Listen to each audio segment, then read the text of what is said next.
Like, you have to know that there are children in your state that are struggling. And if your focus is really the child, why would you not want kids to have every opportunity at their fingertips to get an amazing education? And I think that argument is resonating with more and more kids and more parents, because the culture that I grew up in, where it was like, yeah, the public schools may be working for 70% of the kids or whatever. More and more parents are going, that's not what it's like today. It's not working.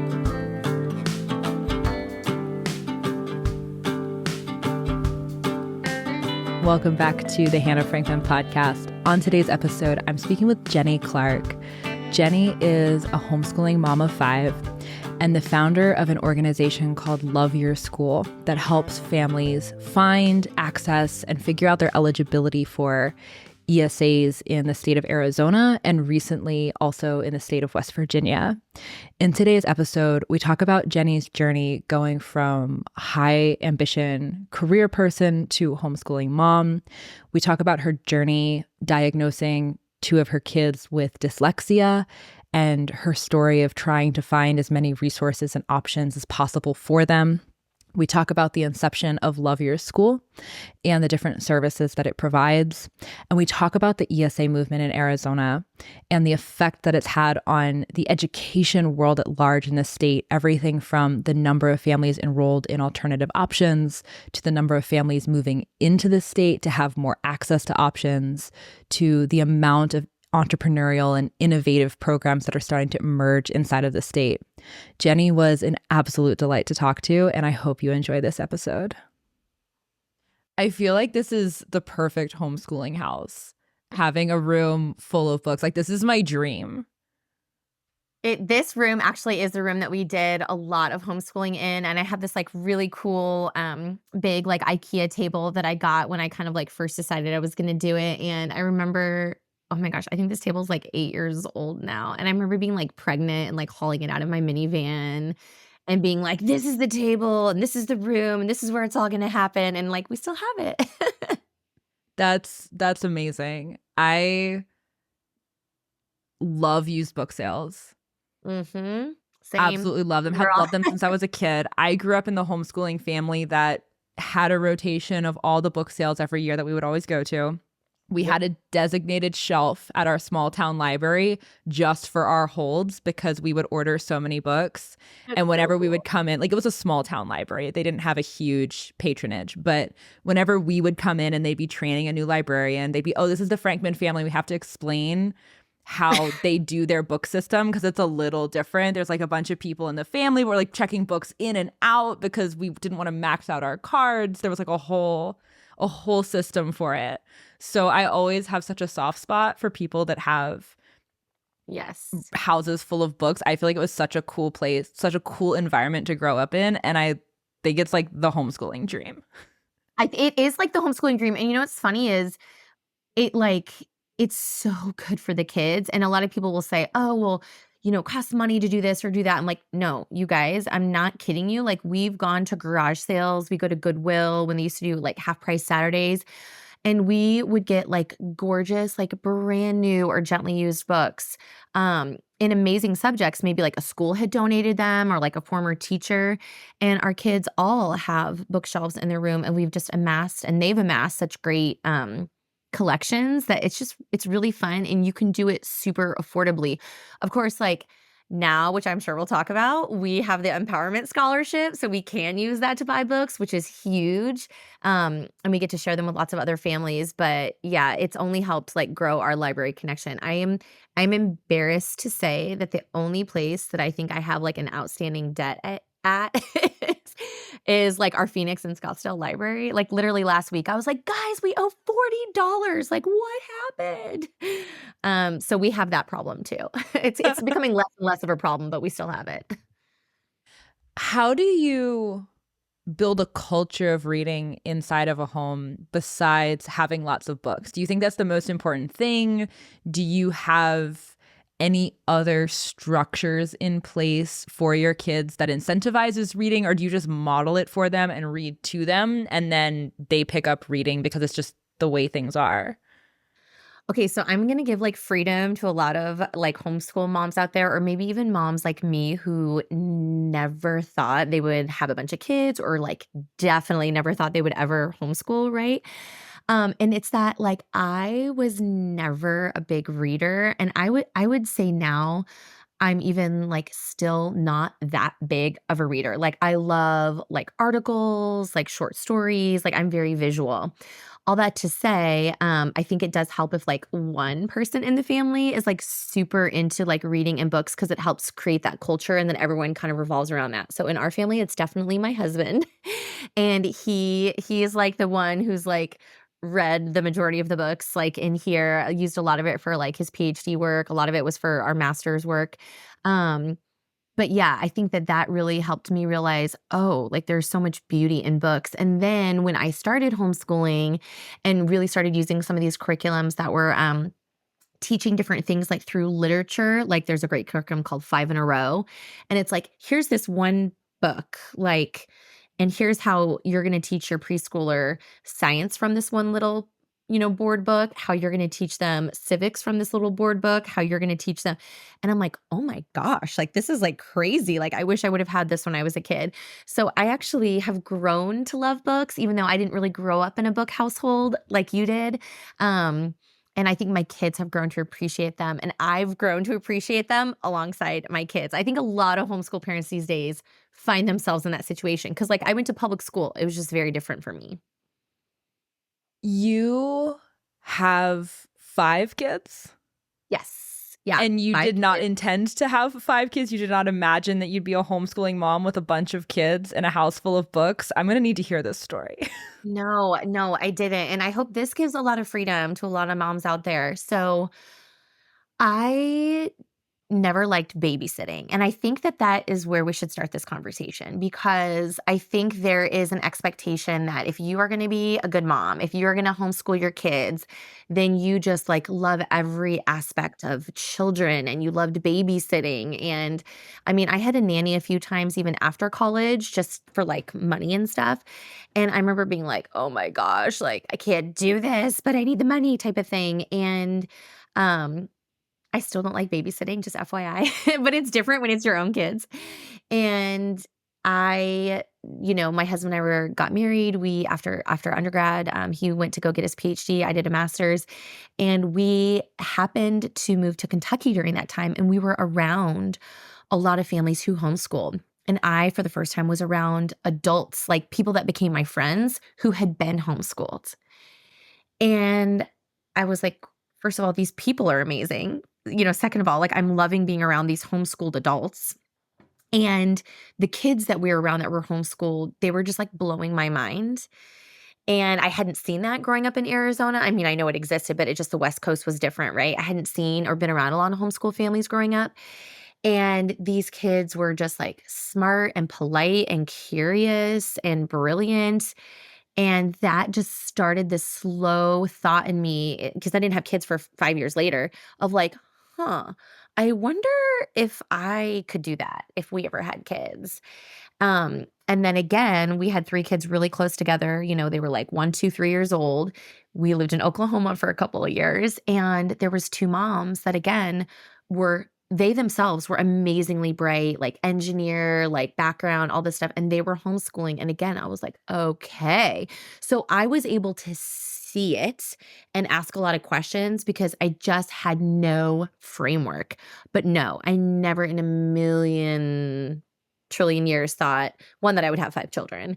But I was like, this is so funny. These kids are so awesome. Like, I love this. And then 2, that we would homeschool, but it's been amazing. I think what you're talking about is really common, that people don't have a framework for what it would look like to have kids and to enjoy having kids. I think a lot of people remember the challenges that they saw their parents going through, or like the stress on their parents of raising kids. And so many people grow up and go to school far away from their families. They go and have careers far away from their families. There's this disconnect from like, you're not around young people who are having kids. You're around young people who are building careers. And you sort of have these like you're afraid all of that's going to be over if you have kids, all of these things that have brought your life meaning up to this point, and you don't have frameworks for what it would look like to be a parent and love it, and for that to be a big source of meaning, and for it to be something like, of course it's hard, but something that is a net positive and a thing that you're Yes. so glad you're doing. And I Mhm. think you see all of these Instagram accounts, especially, that go super viral, that are moms talking about being a mom and how much they like being a mom. And they get so much traction, I think, because people are very starved for it, because deep down they wonder, like, could Mhm. this be awesome? But they don't have a framework for what it might look like. And Mhm. then it becomes very common for people to like wait to have kids and just like not know for a really long time, because they're just like not sure. The cost benefit analysis is just like hard to run. Yeah. But I think like deep down people want to see these types of role models, because I think like they wonder if it's possible. Yes, I think you are so right, and I used to get really I think it's where, like, Instagram and those types of things can, like, help or hurt, right? Because Mhm. I used to see a lot of stuff that was very, like, negative about having kids. I remember, like, I'm a millennial, I'm 42 this year, and it was very much like I grew up with the mindset of, like, you need to go to college, you need to get a career, you need to do all these things, and, like, there was just never even thought or conversation around what it would look like to, like, get married and have kids, and for me, I had a very, like, stark shift in college, where I ended up, like, committing my life to the Christian faith, and that changed a lot for me because it changed my network and what I grew up with, and I mention that only because it's a big part, and I see a lot of, like, people wrestling with that too in college and in their early career. But for the first time, it was like, huh, maybe everything I've been told that, like, my career is, like, the most important thing is actually not the most important thing, because I'm starting to realize, and one thing I do remember from getting I have a business economics degree, I do remember there being a lot of conversation about in business school was, and it was in the context of your job, but it was, what is the one thing that you think that you can do or that you do really well or that you're really passionate about that you don't think anybody else in the room does well, like in your class or shares that interest? Like, that's how you have to think. And I remember wrestling after I graduated and even into my master's, going, well, I'm pretty sure, like, the number one thing I can think of right now is, like, being a mom. Like, I don't think anyone else can raise my kids as well as I can, and I had to start wrestling with that idea of, do I keep my career and have kids? Do I put it on pause? Like, what do I do? What is that gonna look like? But I've always had that entrepreneurial spirit, so I knew that even if I had kids and decided to stay home for a period of time, that it wasn't gonna be, like, the end of my entrepreneurial interests, right? It just might take them in a different direction for a season. And I think we get caught up in thinking the choice that you make when you're 22, 23, 24, right out of college, like, if you don't choose the right path right then and make these decisions, like, you're just screwed. Like, you're gonna have no value later.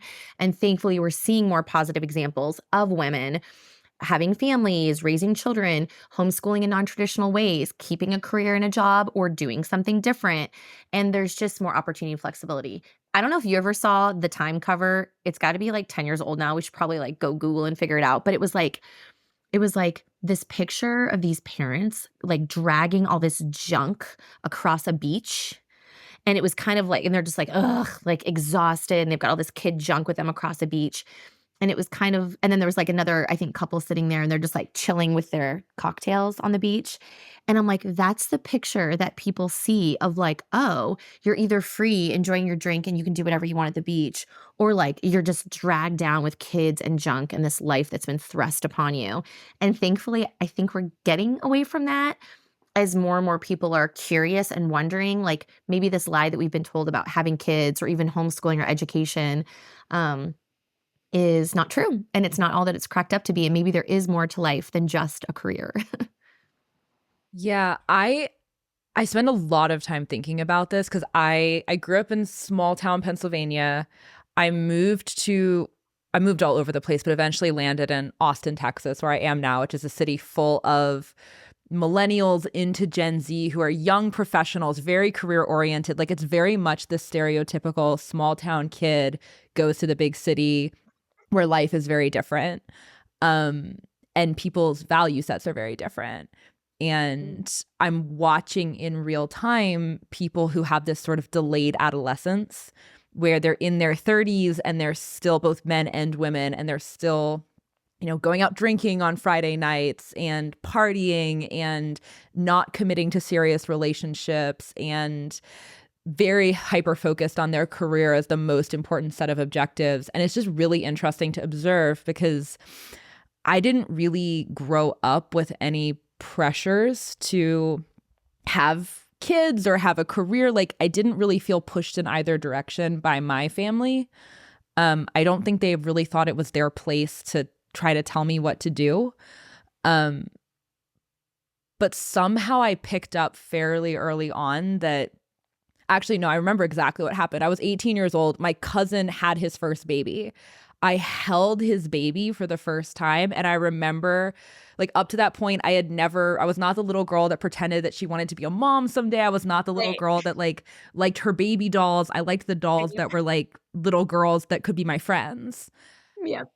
And I remember holding this baby and something clicked. It felt like it was on a biological level. I was just like, oh, I now understand like why my body is like structured the way that it is. Like, I feel like I was made to do this. Like, I'm holding this baby in my arms and on my hips. It feels like this is how it's supposed to be. And I think that was the moment that I realized, like, wait a second, maybe someday I would want to be a mom. Mm-hmm. And I remember thinking from a really early age that I just wanted to structure my life in a way where someday I could be a parent. And that was kind of hard because I also was very career ambitious. Like, I knew I didn't just want to be a mom. I thought I'd do a better job being a mom if I had experiences, and I also knew I'd be bored only parenting and doing nothing else. And so I was always very cognizant of trying to build my career in a way where I could do meaningful work by the time I was ready to have kids. But it wouldn't have to be a full-time 9 to 5. So I could also carry forward a lot of the values that I felt like my parents brought to me by homeschooling me and being very present as parents. Yeah. And it was really hard to find people who got it because Yes. nobody talks about that. And so I started thinking a lot about just like how much pressure actually exists on making sure that you're finding meaning in your life through your career and your outputs and your accomplishments. And you like really have to fight against it to realize that I'm not sure these like articles I'm writing for this company on their marketing team are going to be my biggest accomplishment when like I could make a human, you know? Yes. But the Oh my counter God. pressure is so strong in the other direction. And I find your story really interesting that you had to go through a very similar process. You went to business school. What was the transition from that, like getting an MBA to becoming a mom? Yeah. And it was just it was an undergrad in business economics. And then I did a master's in actually divinity. It took me 5 years to do that. And it was very, very different. But again, career path, right? Like my career path was one trajectory. I was planning to go into, like my internship before I graduated my senior year was, at the CIA. Like that's where I was going. Like I was like, I love government. I love this. I love all this kind of like stuff. This is the direction that I want to go. And then all of that changed, and it seemed probably to the outside world like, oh my gosh, like you got married and now you're going to like go get a master of divinity, and like what are you going to do with that, and where are you going to go with that? But you start to see how all these unique experiences that you have in your life, even with staying home, I was a stay-at-home mom for 8 years. I stopped working. That all of a sudden gave me knowledge and information and a skill set that I was able to use to launch Love Your School years later and be able to impart wisdom to other people. And if I hadn't stayed home during that time or pursue these other random career type things and interests in social media and other stuff, it all added to me and what I knew and who I am so that I could, do this new thing here. And I think that's a piece that we're not kind of communicating, especially to women. And a lot of people have said this before too, but like as amazing as someone might be in your job and your career, maybe you're the founder, maybe you're the CEO, maybe, you sold the company and you're sitting on a few million or whatever. No matter what in the business world, if you die tomorrow, as amazing as somebody is, like they will replace you. Like they will find someone to take over that job, or maybe they shut down the company, or maybe something else happens. But like you're not replaceable to like your community, your family, like as a parent in a network. And I think that's a piece of the conversation about women and work that we're not having, that is really, really important, because I don't like when, I said I'm 42. I don't like when I'm connecting with women and they're in their late 30s and they're like, oh my gosh, I am filled with regret because I gave all to this career or this mentor or this person. And like after 8 years, they went and ran another company and left me behind. It's like, yes, I know. This is why we're having these conversations. So I share these things only because I don't think that I've like done it super right or done it perfect, but I do want women to see that there's a lot of opportunity and you can still make a decision to have children, even very young, and be very successful financially or otherwise, that children don't ruin that. They only grow it. And wasn't there something the other day that was going around Twitter? You're on Twitter too. You probably see this stuff. I can't remember what CEO it was, but he was speaking to like, a Stanford class or something like that of kids. And he was like, I kind of like hope suffering on you, because suffering is what produces perseverance, and suffering is what helps you know that you can push through and that you can launch this company or come up with this idea or do this thing.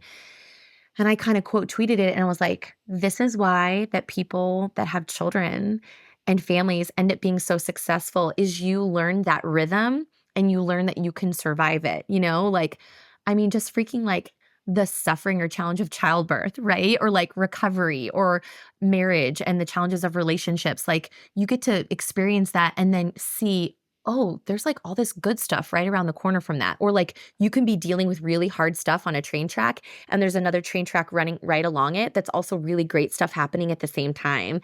And you do get to experience that in the family structure, which I think is really good and normal and healthy. So like I think having a family can um, lead to success for people, and we tend to not see it that way. Why is it that we teach young women Mm. that the outputs of a successful career are going to be more meaningful to them than raising future humans? Like why do we think that the output of a career is like sexier or more virtuous somehow than just adding a couple people to the population, like, whatever? Mhm. I mean, if we wanna get really deep on this subject, I think a big part of it has been, like, where our culture is going, and, a lack of emphasis on faith and an emphasis on, money and consumerism.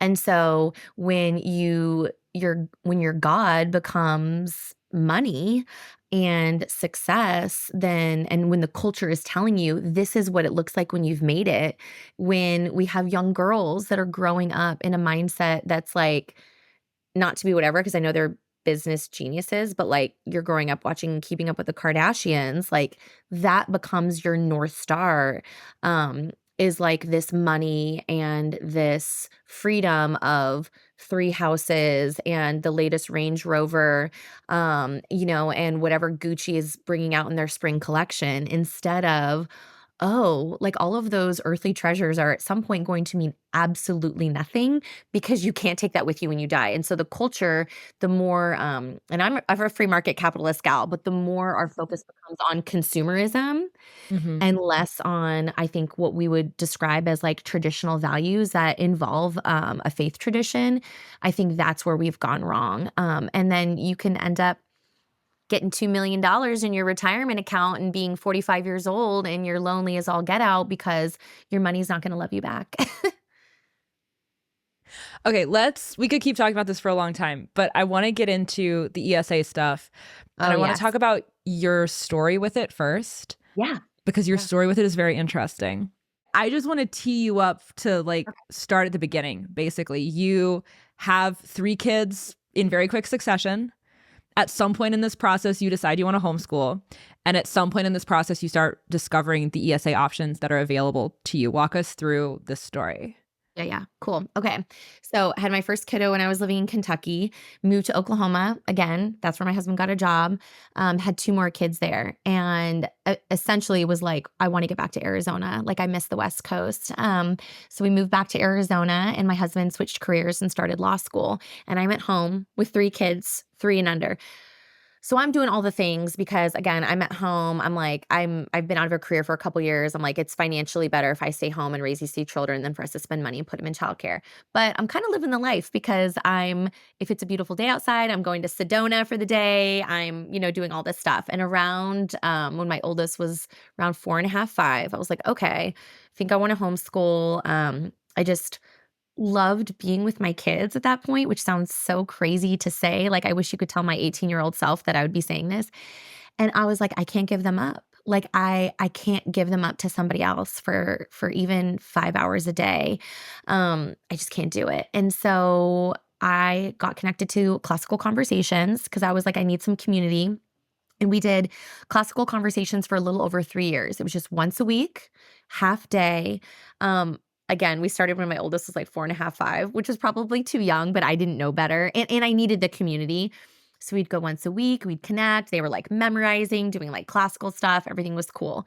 Well, at the same time, as my oldest was growing up, he was around 6, and I'm teaching him, to read using that book, 100 Easy Lessons to Teach Your Child to Read. So we've got our classical conversations thing once a week. I'm doing this stuff at home. And I'm starting to realize that it was harder than I thought.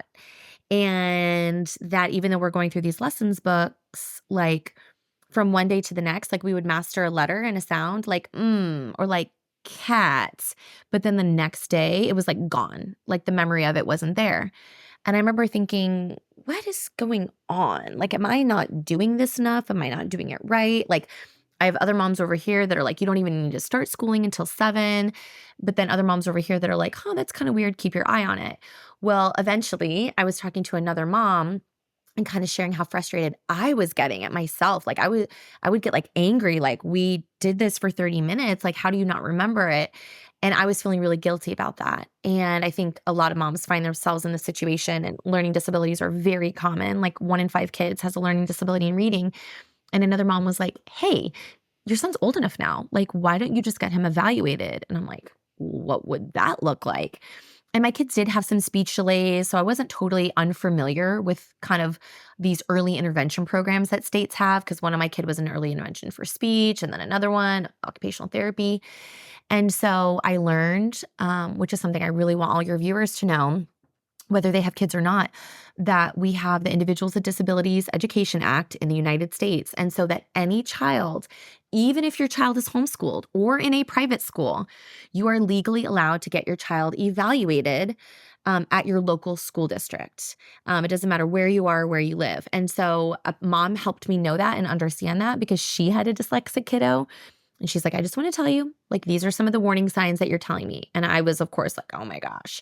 So went through that evaluation process with our local school district with my two oldest kids because they were both kind of struggling.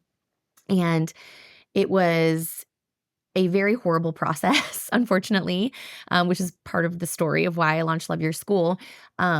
I felt like shamed a lot that my kids didn't know what they were doing. There was a lot of questions about what curriculum was I doing? What was I this? What was I that? And I felt very like judged in the process, of course. And it's just overall intimidating. I mean, there's a reason when you go on Instagram that if you search like IEP meeting, the hashtag, that half of them are about like crying your eyes out or, needing a glass of wine afterwards because it's a very emotional process.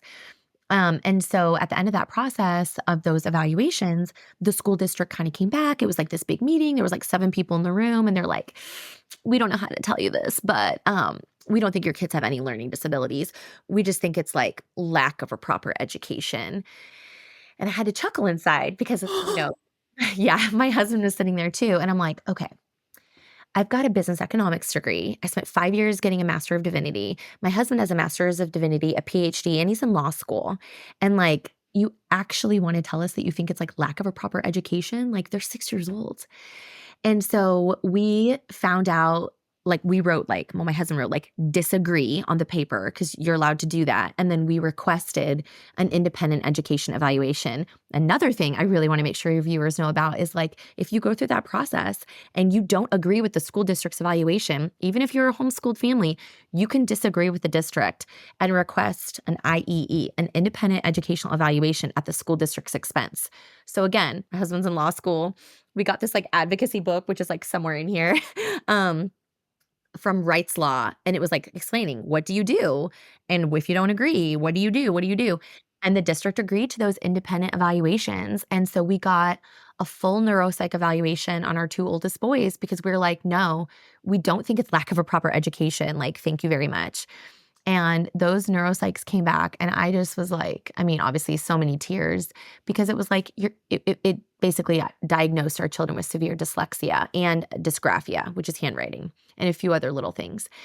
And it was just so good. And we went back to the second meeting where they have to evaluate and look at the results from the from the private evaluation. And it was like, nobody said anything because it was just like completely wrong from what they had said.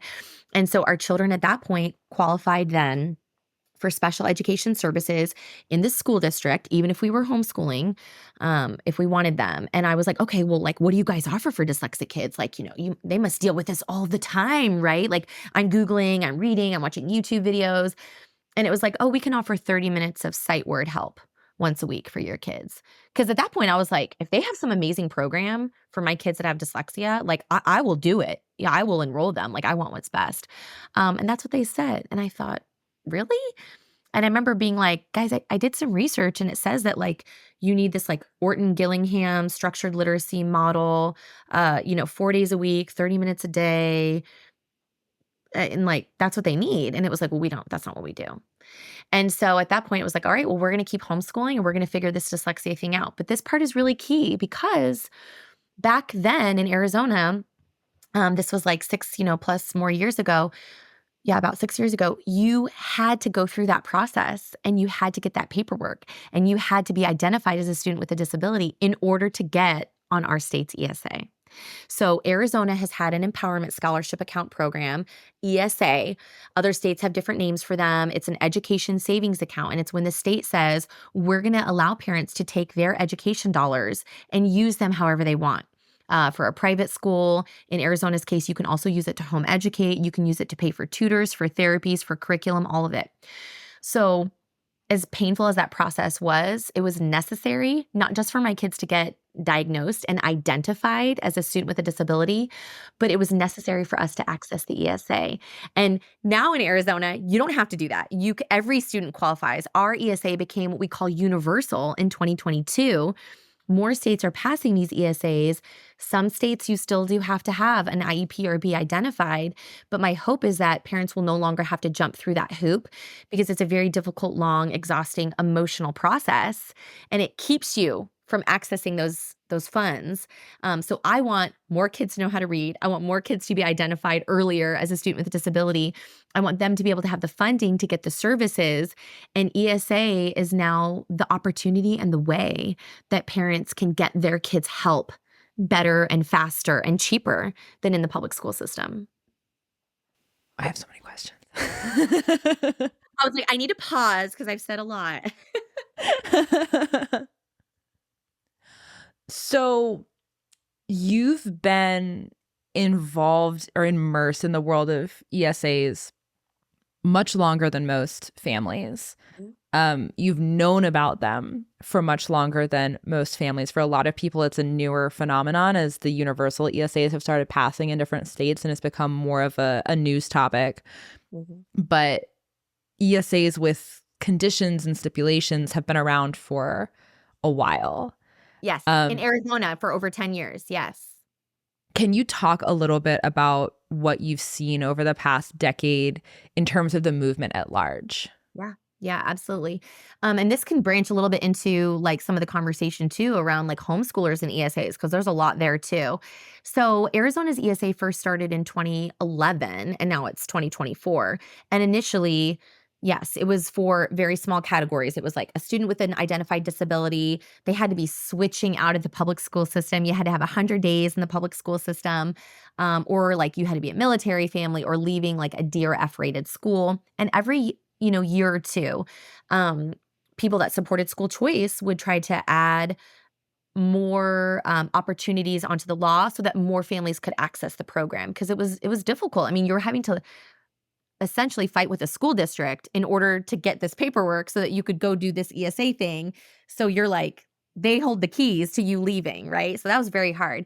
But they added sibling categories and different ways to make it easier for parents to get onto the ESA. So in Arizona, we saw the program grow, but grow very slowly. I think before it went universal, we had gotten the ESA program up to like 12,000 kids when there's over 1.1 million public school kids in Arizona. So it was still very small. And when we first got on ESA, I think there was only like 6 or 7,000 kids on the program because the barriers to entry were so high. Even for families who had a student with a disability, the barriers were very high. Like if you had a kid with autism and you moved to Arizona back before we had universal ESA, you couldn't get on ESA unless you enrolled your kid in public school for 100 days, your child with autism. And so stuff like that was just, it didn't make sense. It wasn't what was best for children. And thankfully, we had a lot of legislators and leaders in Arizona that were like, we got to make this program better and more accessible. So that's kind of what we've seen in Arizona. Of course, now with some of these other states that have passed ESAs, some of them got what they could get, this first year, and hopefully the program will expand and grow. Some states have ESAs, and right now it's only for private school. Some states passed ESAs where, the first year or two, you have to meet an income requirement. Like, you have to be at 300% below the poverty line, or that's the max above. And then those regulations slowly kind of go away year after year after year so that certain families have access. Of course, in Arizona, our ESA passed with none of that. When it went universal, it was all of a sudden now all 1.1 million Arizona public school children qualify for the empowerment scholarship. Regardless if you're leaving public school or not, you could already be in private school and you could be homeschooling. So in the last a little under 2 years, that Arizona has had universal ESA, we now have 77,000 students on our universal ESA program. So having a very flexible program is key to parents having access and the program growing. Obviously, the program is going to grow however the program grows, but with the growth and the demand for the ESA and for that scholarship for parents to use how they choose, it's really neat because we're seeing the supply now grow. Before, parents were limited by their income. They were limited by their zip code if they could do these really neat, amazing hybrid options, or if they could order those, STEM delivery boxes, or if they could try this new and innovative therapy. They were limited based on their own income or where they lived. And the ESA is just totally breaking up that market. And I think it's really beautiful because it's giving a lot of kids an opportunity that they quite frankly never had before. So that's kind of what we've seen in Arizona that a bunch of new states are just starting to experience, which is really exciting. Today's episode is brought to you by the John Galt Mortgage Company. Anybody who knows me well knows that I'm a fan of Ayn Rand's novels. And so I was incredibly excited when I found out my friends were starting a mortgage company named after John Galt. And I was even more excited when I found out what that mortgage company does. My friends Mitch and Tim have been working in the real estate world for years, and they realized over time that mortgages are way more expensive than they need to be. So they decided to start a new kind of mortgage, one that caps their profit on every transaction and passes the savings along to you, the buyer, in the form of a lower interest rate. I am not currently in the market for a house, but when I am, I will absolutely be working with Mitch and Tim as my lender. And if you are in the market for a house, you should absolutely check out what they're doing and get a quote for the rates that they can offer you. You can find their work at www.johngaltmortgage.com, or you can find a link to their site down in the show notes. Okay, back to the show.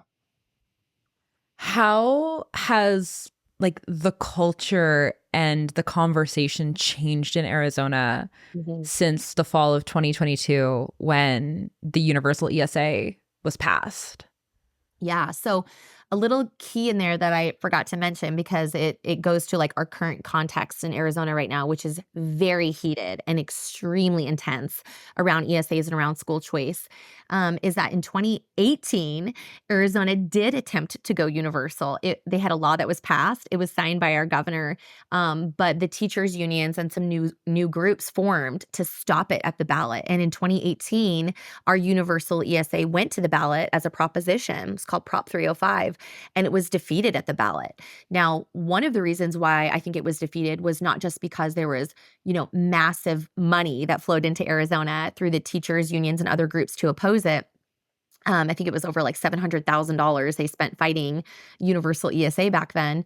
There was a cap on the program back then. So there were a lot of like pro school choice folks that were like, wait, this universal program only allows up to 30,000 kids. That's not good. Like we want full universal. So there were people that were very mixed on both sides, but it lost in 2018.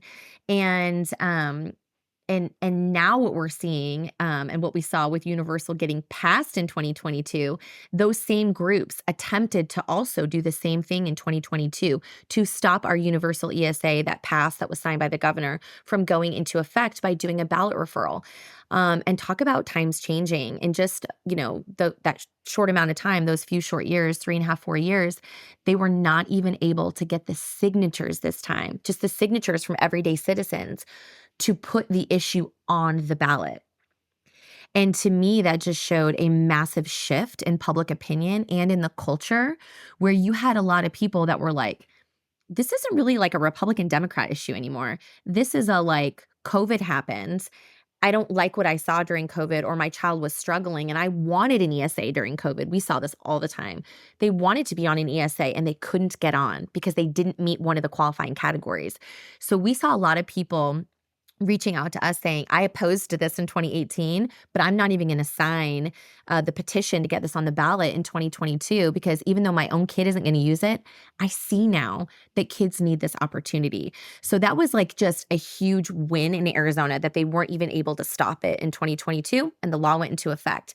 Now the conversation has shifted, right? The conversation has shifted to, well, now we have this ESA. You have all these families on this ESA. Can you believe how they're spending the money? It's become this whole narrative shift, and it's very fascinating for those people who like to follow the politics of it all and the PR kind of schemes behind it all. It's you have the demand, you have all these families using it. Those families cross all political spectrums, right? Because disabilities don't discriminate based on the political party of your parent, right? So we help all sorts of people get onto the ESA program. And it's become about accountability. We don't want you to be able to spend the money this way. We don't think that you should be allowed to use the money for field trips. Can you believe people are buying, a paddleboard or a piano with their empowerment scholarship? Like, how horrible. And this is taxpayer dollars. And so that's a lot of what we're dealing with on the ground right now in Arizona. I think a kid buying a paddleboard, and they'll probably find this clip and they'll use it somewhere, and I don't mind. I think a kid buying a paddleboard with their empowerment scholarship and utilizing that for whatever it is they need. I don't think they have to be a special needs kid buying a paddleboard. I think sometimes we think that and we use that example. I think it's amazing. And I like to share kind of this like little vision or story of like, imagine the kid in South Phoenix who has never been to one of our very actually pretty man-made lakes in Arizona. And all of a sudden that kid is on an empowerment scholarship and the mom is doing whatever she's doing with it. And she's like, I want my kid to take a paddleboarding class. I want to be able to use my ESA to buy a paddleboard. And that kid who's never gotten to experience life on the lake on a paddleboard because of an ESA is now exposed to the whole world of the outdoors. And he enjoys his paddleboard and he loves it. And he thinks, I wonder if I could make this paddleboard different. I wonder if I could move the nozzle here. I wonder if I could make a better paddle. And he starts thinking and dreaming and envisioning a future for himself, all because of a freaking paddleboard. That's the future I want for kids. And now maybe he's entering the billion-dollar outdoor sports industry, all because of an ESA. We have to think like that. Our kids are going to need to compete with, China and these other countries, and we need them to be curious entrepreneurs who love learning. And if giving families the opportunity to explore and spend their scholarship in ways that maybe the traditional folks don't like is what opens up that opportunity for our kids and for our country, then I am like all for it. And I think that we need to support extremely flexible use of ESAs as well. I mean, how much does an expensive, like a nice paddleboard cost? Maybe a couple $100? Yes. Like, Yeah, not a exactly. lot. The kid is going to derive, an individual child is going to derive so much more value Yes. from that $200 being spent on a paddleboard than that $200 being spent on printouts over the course of the year for a class that he hates, Yes, Anna. an instrument in the band room that he's going to resent playing and is going to teach him to hate musical instruments for the rest of his life because he was coercively forced to learn how to play something to meet a requirement. Yeah. Like, the Yeah, exactly. value is so much higher. And the value is so much higher, and I it's the, like, ESA parents are also incentivized, like, we're incentivized to spend our child's education dollars wisely because we have a set amount of money and we have objectives that we want for our children. So there have been times, because it's a limited amount of funding, where I've had to say, "Okay, we need to stop this particular, program." Like, they mock that a lot of families use martial arts. They're like, "Can you believe ESA families are using money for martial arts?" I'm like, hi, ESA family that used martial arts for all three of my children, my scholarship, and I will not apologize for it because it was amazing for my kids. Um, but there was a point where I was like, my kids were getting interested in something else. And I was like, okay, we have to stop martial arts now because we need to use our money wisely because you want to do this other thing over here. So we are incentivized to spend our education dollars well and to think through what is best for our kids and where they're going. So it's not like we're making willy-nilly purchases. A lot of families, because our program allows you to roll the dollars over and to use them for college after. A lot of us are going, we want to make sure we're saving $500 a year, let's say, in our ESA. So by the time our kid graduates, maybe they do have a few thousand in there to use for some college classes or tech classes or to dual enroll even while they're still in high school. So we are incentivized to spend the money well because we're controlling the scholarship. The other neat thing I'll mention is that there's this neat little microeconomy that's kind of developing where parents are going, maybe I want to start a small business or just individuals in the community because they're like, I want to serve ESA students with this special skill or talent that I have. And we can pay them to tutor our kids in welding or woodworking or knitting or 3D printing or whatever it is. We have funds now to do that. So there's new economies that are developing and we're not allowed to sell anything that we've purchased with our scholarship. So the other thing that is super cool is there's all these networks of ESA families that are developing that are swapping stuff where I'm like, hey, I tried these three math curriculums until I got to the one that actually worked for my kid. So now I have these three amazing math curriculums. Who wants them? Who wants to use, this math curriculum?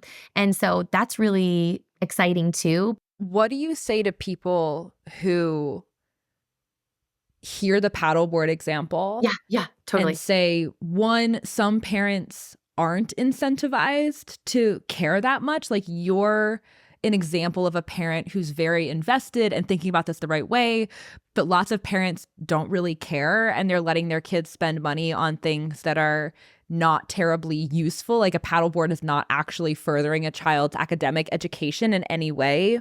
And the people who would say, I'm going to play devil's advocate to my own argument Do about it. this, Yes, yes. those $200 that you spent on the paddleboard might be more useful to the individual child, but you're taking them away from the school where they can be useful to everybody. Yeah. Well, I would say, like, first of all, I reject the idea that like education dollars should only be spent if it's for like the collective, right? And that's a big problem. Even though I'm, not against public education, I'm all about parent rights and what a parent chooses is best. But we can't say that spending money on a child's education is good only if it's benefiting 100 children, 200 children, 300 children. The way that we fund in Arizona, the way that most states actually fund education says the opposite. We do a per pupil, a per student amount, and we direct that per student amount because we're like, there's value in educating that student, and we send it to the school for their education. So essentially, we are saying in there, like, the money is for that child's individualized education.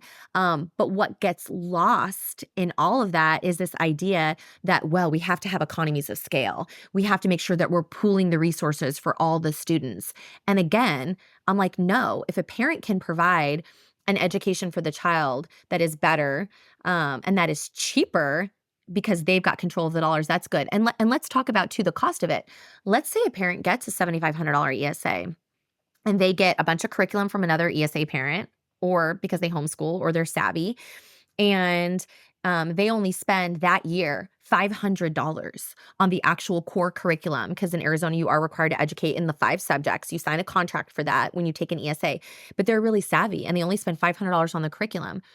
Who am I to then say that, the other $7,000 of that scholarship can't be spent in a way that is helping that child grow and thrive, just in life, in their social skills, in their joy, and in their happiness? We're seeing a lot of kids come on an ESA now because they have severe anxiety, they have depression, they're having school refusal, even in middle and high school.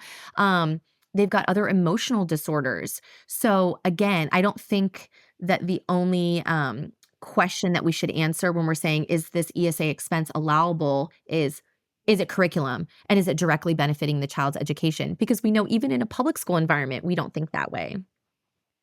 Why is Arizona so much farther ahead of most states with the ESA movement? What's different about Arizona? Yeah. A big part of it is, I think, being a Western state. And I'm not going to lie, having a lot of folks who are more politically conservative, and even, I will say, like, more libertarian, years ago, who really pushed, I think, organizations like the Goldwater Institute early on, where, I mean, obviously they are extremely instrumental, and basically started kind of asking the question of, why would we not want families to have choices when we have a lot of failing schools? Why would we not want families to have choices when we know that there's tons of kids with disabilities that aren't served in the system? And so I think that desire to kind of like buck the status quo was a big part early on of why ESA even got passed. And then, of course, as families started using it and being successful with it and started telling other parents about it, more and more parents were like, I want what they have. And I think that's a good thing, right? Like, it's just like anything in the free market system. It's like, if parents want it, it's evidenced by demand. And I think that's why it's been so successful in Arizona. And just leadership, like really strong leaders also in our legislature, and our former governor, Doug Ducey, who tried twice to get universal ESA and did not give up. We had leadership that basically saw the need for this, because we were also hyper focused on wanting to do what's best for kids. It boils my blood. I'm sure it boils a lot of people's blood when I hear people in certain states make arguments like, well, ESA wouldn't work here, and it would hurt, rural schools, or it would hurt the public schools, or it would hurt X, Y, and Z. And I just want to be like, what are you so afraid of? Like, you have to know that there are children. I mean, look at your test scores. Like, you have to know that there are children in your state that are struggling. And like, why would you not, if your focus is really the child, why would you not want kids to have every opportunity at their fingertips to get an amazing education? And I think that argument is resonating with more and more kids and more parents, because the culture that I grew up in, where it was like, yeah, the public schools may be working for 70% of the kids or whatever, more and more parents are going, that's not what it's like today. It's not working. And we see that in Arizona. We see that in tons of states. You look at the NAEP scores of kids and how they're reading and proficiently at 3rd and 4th grade. It's like, guys, even if we're against kind of testing, which I kind of lean that way, I'm like, we got a problem. And we need to find innovative ways to fix it. We can't just say the status quo is what's going to be acceptable for our kids anymore. But I think that's why in Arizona, we really had the leadership and had the kind of political climate and culture, and the culture of the individuals here that were like, let's do something different. You say that 77,000 out of 1.1 million students are currently enrolled in an ESA. Yes. what has the adoption process been like between the fall of 2022 and now? It's really only been like a year and a half Yeah. that this has been accessible. It's still really new. Um, is this like an adoption number that you expected? Do you expect it to be higher, lower? What has the general parental sentiment been like? Um, Tell me more about this. Yeah, so it's really interesting because there was a lot of concern early on about what the adoption rate of the ESAs was gonna be once it went universal, right? And I'm like, "It's gonna be what it's gonna be." Like, you can't control the market, like, you can't control the people. And it was a huge influx early on, which drew a lot of critique of the program because they were like, "Oh, well, a lot of these families have kids that are already in private schools or are already homeschooling." And our response was like, "Yeah, so what?"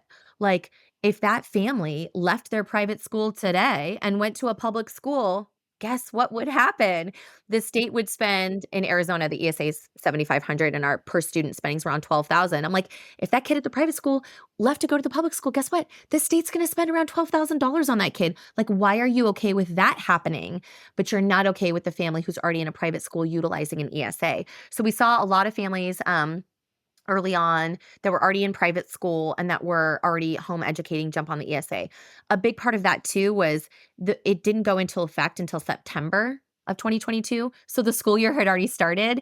So we had a lot of families that we dealt with in our nonprofit capacity that were like, is this going to get stopped? And we were like, we don't think it's going to get stopped. We think it's going to go into effect, but you're not going to know until after the school year started. So that first school year, 2022 to 2023, just, last year, we had a lot of families go, I want to utilize this, but I don't want to take the risk of going into a private school and we don't end up having the ESA, it gets stopped. So then we actually saw a significant jump this last school year where it went into effect. Families were able to decide in the summer, we want to take the ESA, it's here. And then in the fall, we saw another big jump. So we always see a really big jump, I think, and we will continue to see a big jump in the fall of every school year. But again, it's pretty steady. I think our ESA director said last that they are adding now that it's like slowed a bit and there was a huge, onset of like 50,000 kids the first year that they get like about 1,000 applications a month. It's one of the things I love about Arizona's program is that you can apply at any point in the school year, which means that I can help a parent at any point in the school year move their child somewhere if they want to transition out of whatever environment they're in. But yeah, the adoption rate has really skyrocketed at the beginning of a school year, and sometimes in the winter break time where a parent's like, "Oh, whoa, this isn't working. We got to start in January doing something else." What other states do you feel optimistic about or Yeah. excited about in terms of ESA programs? Well, Alabama just passed an ESA, and I'm really excited about that one. It might be because I've been talking to a lot of people recently in Alabama. So a bunch of states have passed ESAs this year in some form or another. Utah's ESA, they've got, I think, funding for about 10,000 students, but they have 20,000 applied. Just remarkable. Iowa's ESA is growing like crazy. West Virginia's is growing a lot, but Alabama just passed theirs, and I think I'm really excited about that one because I've talked to a few different school leaders who run maybe like hybrid type programs or private schools. I talked to one this week and they're very rural. And he was like, we have about 120 kids right now, and all the school districts around us are failing school districts. And like this ESA that Alabama just passed is going to enable us to, essentially serve maybe more like 500 students instead of 120 students because you have to drum up the money somehow right now in a lot of these other states. Like you literally have to find some sort of scholarship or be wealthy to put your kid into some of these private school options or even to homeschool. You have to have money, some money to homeschool, or your life environment has to support that. And so I'm excited about some of these states that do have pretty strong rural communities to prove to all the naysayers out there that states that have rural communities are not going to be destroyed because of an ESA program, that it's actually going to hopefully improve outcomes for these kids. I tweeted yesterday about some research about the kids that end up in juvie. And a lot of these kids that end up committing crimes and end up in juvie, I mean, the stats are all there. It's like, oh, 70% of them, have like a learning disability or some other like diagnosis or delay. And I'm like, we're not even talking about those kids and how clearly they weren't being served in a traditional environment. And now some of these states are going to have a chance to like prove the naysayers wrong. So I'm excited about some of these states that have a large rural community to start using ESAs and prove what it can look like. What about states that are trying to pass ESAs? Is there anywhere that you're particularly optimistic about seeing enter into the playing field in the next couple of years? Okay, well, I am optimistic about Texas, but you have to know something about me, Hannah, too. Like, I am like a super optimist about everything. Like, I can hear like all the arguments about all this stuff, and I'm like, but there's a way. There's a way. There's a needle that can be thread. And I think it's because we dealt with so much here in Arizona. It's kind of like the whole idea of like the suffering and the being beat down, but then coming back up. Like, we dealt with so much here. And then like years later, we were still able to make it happen. So I am really optimistic still about Texas. I still deeply think that common sense will prevail. I think a lot of people that were super anti these programs first time around, a lot of them, we've kind of seen the news, like they didn't win their primaries and other things are happening. I think Louisiana, we had some really neat video come out of the ESA arguments and debates in Louisiana, where we're seeing people from different political backgrounds and across the political spectrum come out and be like, this is a bipartisan issue. Like, this is for the kids. Like, I don't care if I lose my position next year. I'm voting for this because kids need this solution. So I feel optimistic because I think common sense is prevailing, and the ridiculousness of the argument that it's going to crush the public school system or we shouldn't give families an option just because they're rural and there are no options. It's like, okay, well, let's talk basic economics and how that doesn't work. I think common sense will prevail. So I'm still very optimistic about Texas, but I do want to encourage parents in Texas and some of these other states that are going for universal ESAs, like, don't give up. Like, don't give up, because we have this amazing, beautiful thing in Arizona and we've had it for 10 years and it is as amazing as people say it is. And like, you should want it too. And you shouldn't let your lawmakers like keep you from it. So I want parents to be as engaged as possible, in wanting and demanding these programs. Do you ever talk to parents who have moved to Arizona because of the ESA? Oh, all the time. I have a family right now, and I won't like share too much about them, but they're moving back to the States from overseas. And in their decision-making process, they, I think, obviously got some wise counsel from different people, because they have a child with significant special needs. They're moving to Arizona because they're like, this ESA program is a complete game changer. And that's because Arizona's program is also unique in that the funding increases depending on your child's disability. So if you have a child that has like autism or multiple disability, severe sensory impairment, some of these pretty significant needs, and you come to Arizona, your ESA is not the base amount, which is $7,500. Your ESA is over $30,000 a year. And again, that's only 90% of what the school district would be getting for your child, and they would be getting federal dollars. So families are coming here because they're going, if we had $30,000 a year to help our child get therapy and tutoring and group skills classes and curriculum and one-on-one support, this would completely change the trajectory of our child's life. So we are absolutely seeing families move here just because of our ESA program. We welcome it and we help those families every single day. Let's talk about what you do at Love Your School. Yeah. We've danced around this a bunch over the course of the conversation so far. Tell us about what Love Your School is, how it started, and what you're doing to help families find the right education options for their kids. Awesome. Yeah. So, okay, remember I told you about that like horrible experience I had, and right around that same time, like we got on the ESA, and then in 2018 we lost the universal ESA, and I was kind of a part of that whole process because we were new to ESA, and I was like, this program's amazing. Like, don't listen to these people. Like, they're lying. Like, it's amazing. So I was disheartened at the time that we lost universal ESA.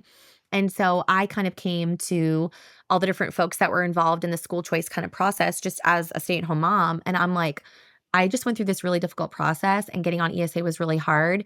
And we don't have the public doesn't understand ESA. And I want to start a nonprofit. And I want the whole goal of our nonprofit to be supporting families. And as we support families through whatever education environment they choose, as we support them, answering all their questions like, my child can't read, what are my rights? Or like, what's a charter school? Can you help me find a good one? Or I heard about this thing called ESA. Do I qualify? As we just start helping and supporting parents, we call it our parent concierge service. We're going to lift the whole school choice conversation in the state, and we're going to help more parents know it and understand it. And those parents are going to trust us, and they should trust us because like we've actually done something for them. That's my big thing with a lot of the negative movement against school choice. I do say to people like, what have they done for you? Like, how have they actually helped you and your child? And the answer is a lot of times, well, they haven't. And I do like to make this comparison of like, you got like the Mean Girls movement, right? They're like, you can't have this, you shouldn't have this, we don't want you to have this. And we're the movement. And I like wanted our brand and everything that we do from the beginning to be like this, because this is how I am, where we're like, oh, you can come sit at our table. Like if they're saying to you, this environment has to work for your kid, and this is only the services that you get, and like, ooh, you homeschool, we don't like you, or whatever, that religious private school, like how dare you go there? Like we're going to be the movement that says like, we don't care what your background is, we don't care what you choose for your child, like you can come sit with us and like we are going to actually help you. And so that's what Love Your School does. Like right on our homepage, it's like, is your child struggling? Like we can help. And so maybe we don't always have the answer, but we pride ourselves in like getting the answer for you and making sure that we connect you to the person that has the answer. So we do school search. We do a ton of special education, evaluation, and support because there's a lot more good, healthy conversation about, hey, if your child has a disability, like let's figure it out. We do a lot of like helping education entrepreneurs like launch and then serve and connect with other families. And then of course, helping parents understand our scholarship environment. And that includes our tuition tax credit scholarships and also our ESA program. So that's kind of who we are. We're growing like crazy. We have like been in existence for 5 years. We've been a nonprofit for 4 years. I think I looked at our stats last, and we're, we use HubSpot. We ticket every family we help. But we're, at well over 10,000 families a year now that we are supporting through our parent concierge service. We have a Facebook group that's awesome. We have 9,000 families in that Facebook group. And we're seeing and creating environments where families can help other families. Like in our Facebook group, we have all these group experts, and they're the ones answering all the questions for the parents.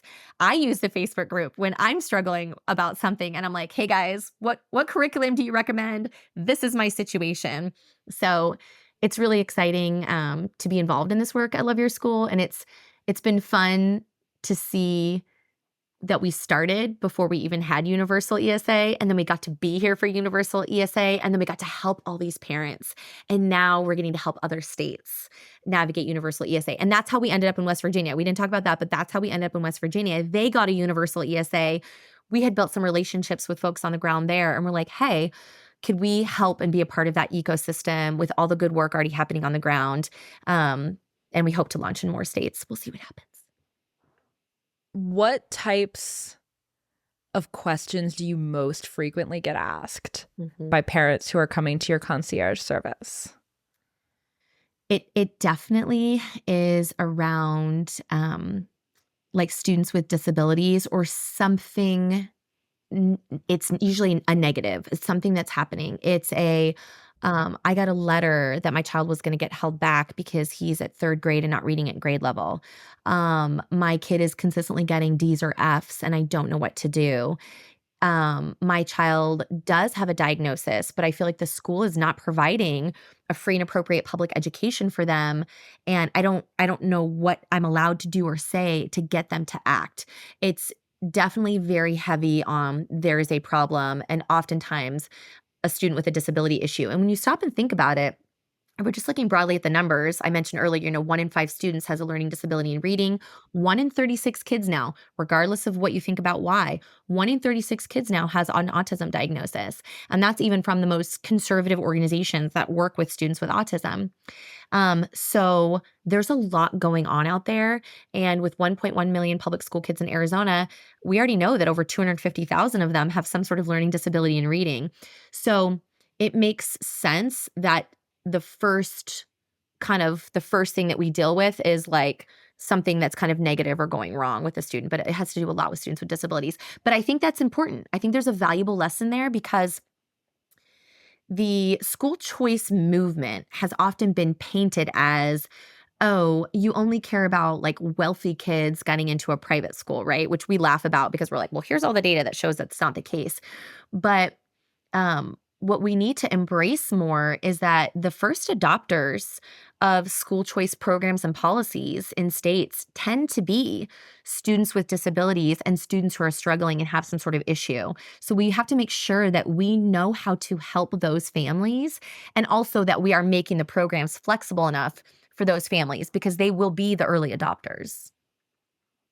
What's the split in questions that you get or support that you offer for parents just trying to navigate like the ESA side of things, the like financial and legal side of things versus supporting parents in choosing the right option for their kids? Like they know they want out of the status quo system, but Yes. they don't necessarily know what to choose. Okay, so the school search piece is actually very small. It's like 10% or less.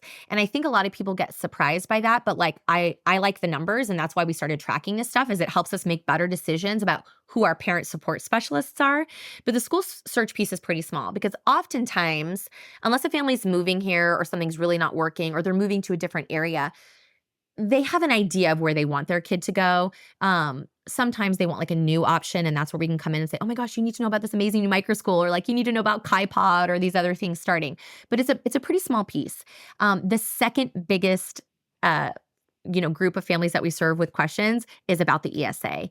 It's everything related to the ESA. It's can I apply right now? It's, hey, my award amount was not what I thought it was going to be. Can you help? Oh, yes, we can. You forgot to put this paperwork in. It's my kid just got a diagnosis. Now, what do I do? Can I receive more funding and change my eligibility category? It's as basic as it's really funny. A lot of people have my personal cell phone number, which is probably not good, but we still make tickets for those because I got to track it. But I will get messages from parents that I've helped over the years, and then they've given my number to other people, and they're like, "Hey, I'm at Lakeshore Learning right now." And, they're texting me, and they're like, "There's a math game here. Is a math game approved, or am I going to get in trouble?" There's a lot of questions around what is approved and what's allowable. And I think that that's good. I don't mind that. It just shows me that, again, contrary to the narrative, parents are wanting to make sure that they're spending the money in appropriate ways. But yeah, how to use the ESA and what's allowed is like the second biggest questions that we support. Do you think that the biggest hold up to parents utilizing the ESA, Mhm.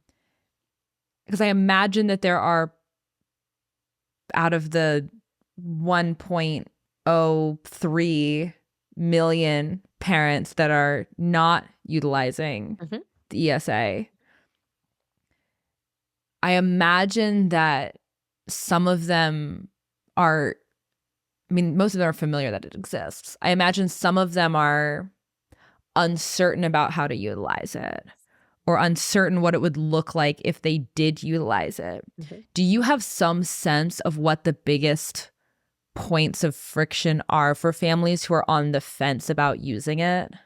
Yes. A big friction point, and it's one that we are desperately trying to solve and come up to solutions to. We just did a conference actually called Unbundled with the vision that it would grow so that we could help families who are like, I want to do this thing that you're talking about, this curating my child's education, this unbundling, this customizing.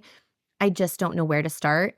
Um, it's a very significant piece. And the question is often around, I'm just thinking of a mom I just had the conversation with who might pull her kiddo because of school refusal. And it's often around the like, but they're already 7 weeks behind. And like, how will I create a transcript? And will they still get into college? And I love those questions because it's just a humbling reminder of like, oh, yeah, if you're already in the homeschool community and you've like decided you're going to do this, you see and hear all that stuff. You're like, oh, yeah, you create the transcript, or you could do an online class, or this is how that works.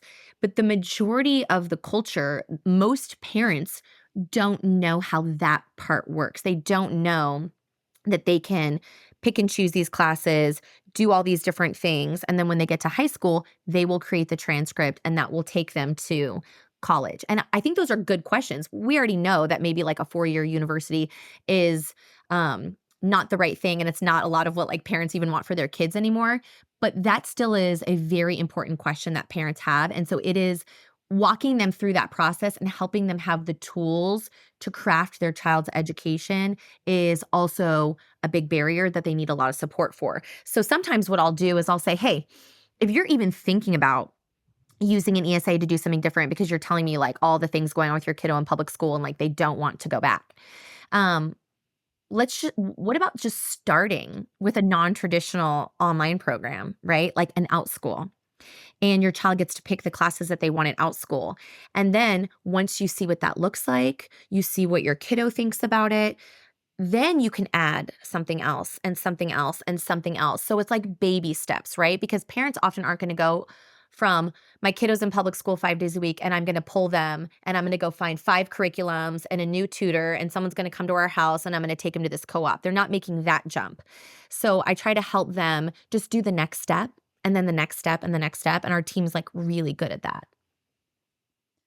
Do you have personal favorite applications of ESAs or like personal favorite sort of breakdowns of how one might both apply the ESA money, but also more broadly design in education for their kids? Yeah. Yeah, I definitely do. And it obviously tends to be like what I've done and what I felt has worked. So I think when your kids are like under 6th grade, having like the social piece is important. You know, everyone else talks about this with the homeschool, but really we only needed to like do something like once a week. So we would do the curriculum at home, and I would be the primary instructor for that. But then we also had like a co-op. So I think having some sort of like touch point co-op where you aren't the only mom teaching or you're going somewhere once a week is just really helpful and it's very freeing and refreshing. And that's what we always did. I was not the one teaching all the subjects, but a few of the subjects. I really like that. And then I love then using the ESA for extracurriculars. Like we've used it for all our music classes and some sports stuff. And I love doing a few little fun things like delivery boxes. I love educational delivery boxes. We did those a lot when my kids were young. They're just awesome and they're exciting for the kids and it's cool stuff. And I loved the ones too where it was like the box came and then they could like go online and watch the video of it and then they could do the project kind of like on their own. So I love that mixture. The thing I have learned now that I have like a freshman next year is that as my kids have gotten older, especially because my 3 oldest are boys, they really want to do more stuff with more kids more often. And so with me working full time, that's one of the things, again, that we had to shift. We shift every year. And so my 2 of my boys are now in a hybrid school.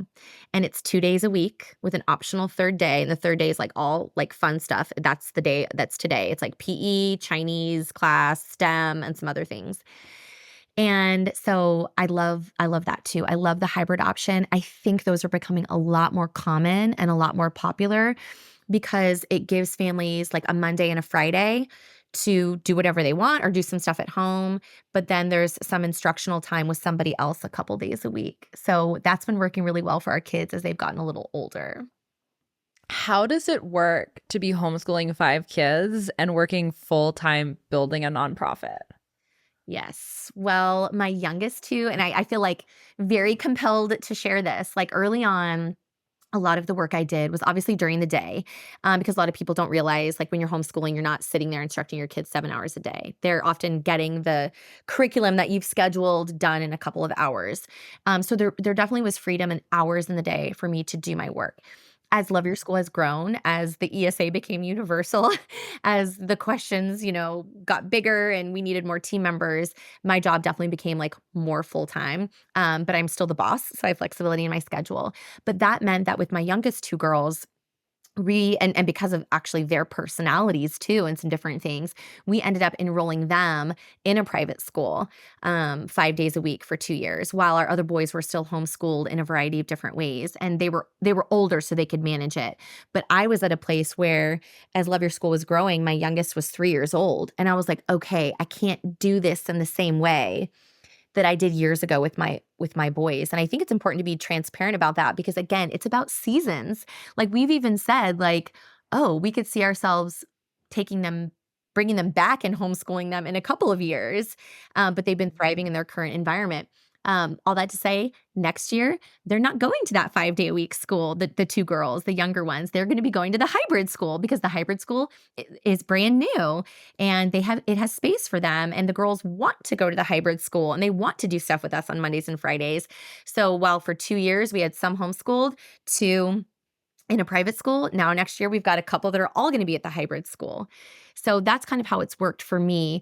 But early on, so much of what I did and how I built Love Your School, and so many moms can relate to this, is it was like during nap time. It was in the evenings after dinner.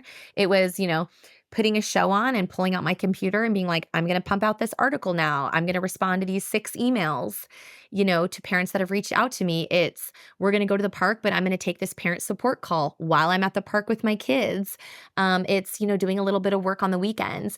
And the only reason that worked, because some people might be going, oh my gosh, is because I loved it. That's the only reason why it worked, is because I loved it. I have a very supportive husband, and it was something that I knew well. So it felt easy to do the work. What would you say to women who are listening to this who are in the earlier stages of raising their babies, or they don't have babies yet, but they know they want to have them and also have aspirations to do other things? Would you have advice or wisdom earned from your own journey that you would share about like how to think about balancing these very disparate and often not very complementary things? Yeah, absolutely.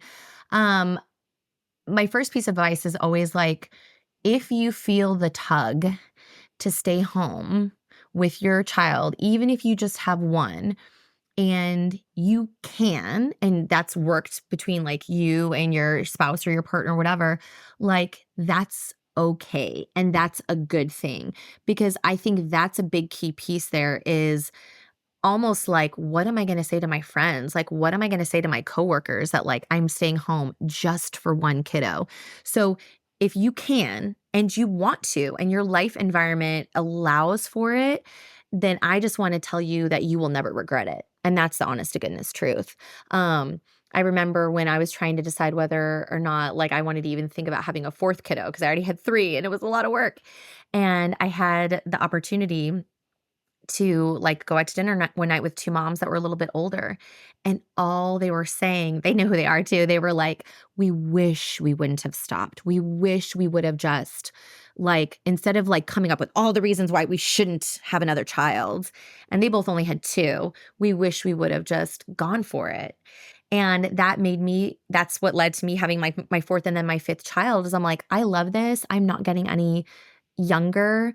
I enjoy this. And so like, just go for it. And I think that's, moms need to hear more of that. And they also need to hear that like, if you stay home, even for a couple of years, and maybe it turns into more, maybe it turns into really just a couple of years, you are going to be more valuable in the workplace down the road. You honest to goodness are.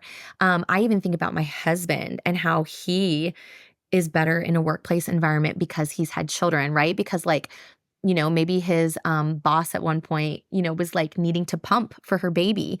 And it was like, guys, like, I can't do this meeting at this time, or I have to stop because I literally need to go pump. Whereas people who don't have a family are like, oh my gosh, like, this is ridiculous. Like, I can't believe whatever. But then like people that have children, that have a family, are like, yeah, you go do that. That is more important right now. And I'm going to step in for you and I'm going to lead this meeting. And like, that's a good thing that you're going to do that. So having children, I think, makes you a better leader and makes you more effective in the workplace. And if you choose to stay home and then go back, you are not going to be worse off in your career. You're going to have matured and be able to speak and engage and love and lead people even better probably than you did before. So don't be afraid to stay home if that's what you want. How do you feel like that's affected you and the work that you're doing now? Like, obviously, you discovered something that you love and are very passionate about because you had kids. You had to go through this journey yourself in order to realize you cared about ESAs enough to build Love Your School. Bingo. But that aside, because that's like very obvious. Yes. How do you feel like the way that you work as someone who is very professionally ambitious prior to having kids? Yeah. How do you feel like it's changed or gotten better because you went through this season of being a full-time mom? Yeah. I think it's gotten better. And if you are ambitious right now in your work environment and then you become a mom and you stay in your work environment or you come home, your ambition isn't going to go away. It's only going to flourish because you're going to be exposed to all of these new things, and it's going to make you go like I don't often share this, but it like this weird part of my life when I was a stay-at-home mom, I got really into like weaving and fiber arts because I just think I love arts and crafts and handicrafts. And for a period of time in there, I got really into weaving. I got really cool, whatever, 8 years ago.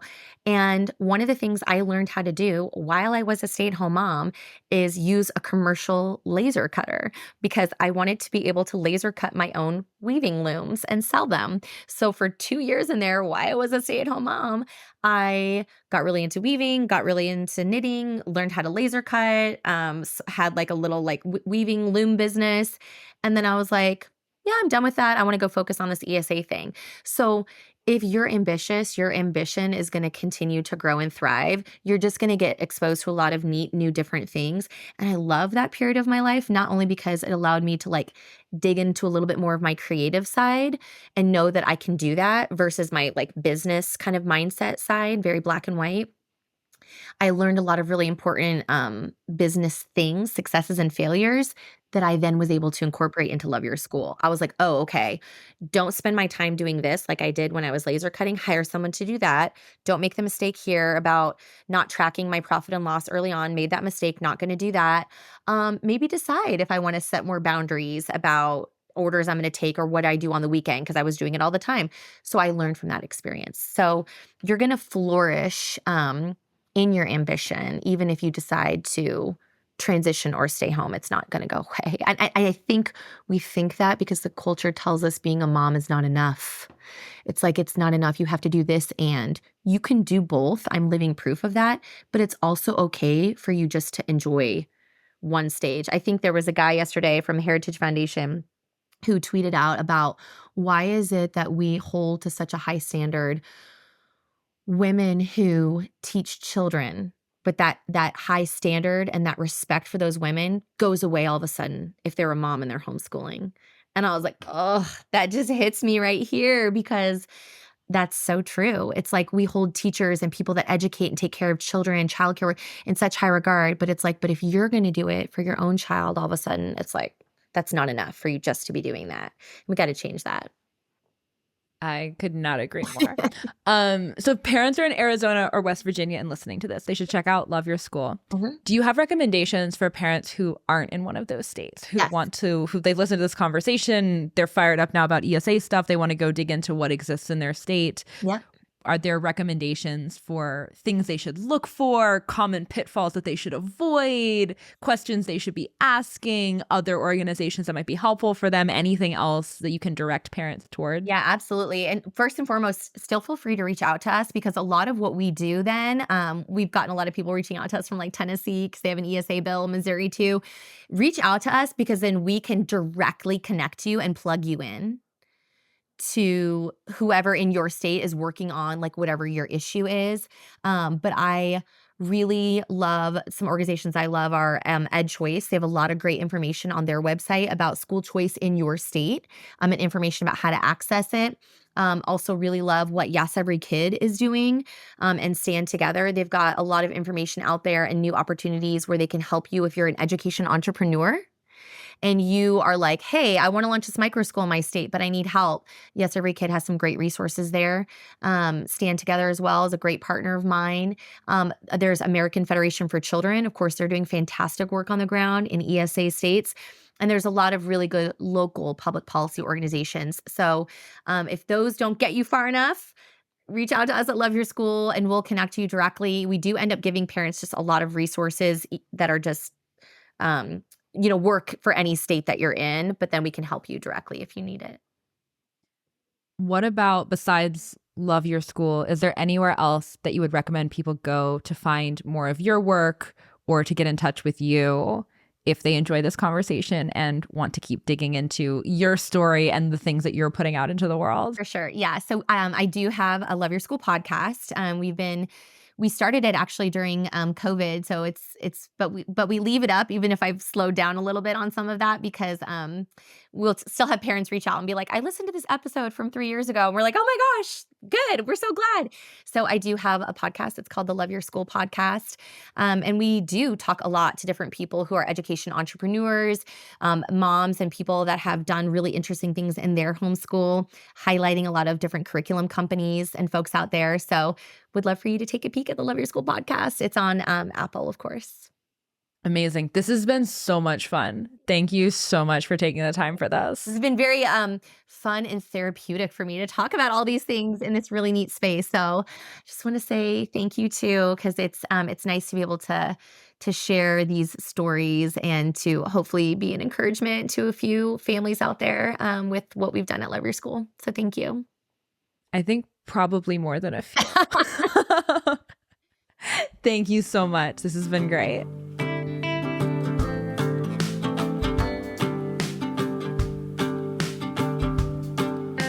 All right, my friends, that is a wrap for today. Thank you so much for listening to today's episode. I hope that you found this valuable. Please leave a 5-star rating on Apple or Spotify. Please like the video on YouTube. And please don't forget to subscribe on whatever platform you listen to make sure that you don't miss next week's episode. Thank you so much, friends. I will see you next week.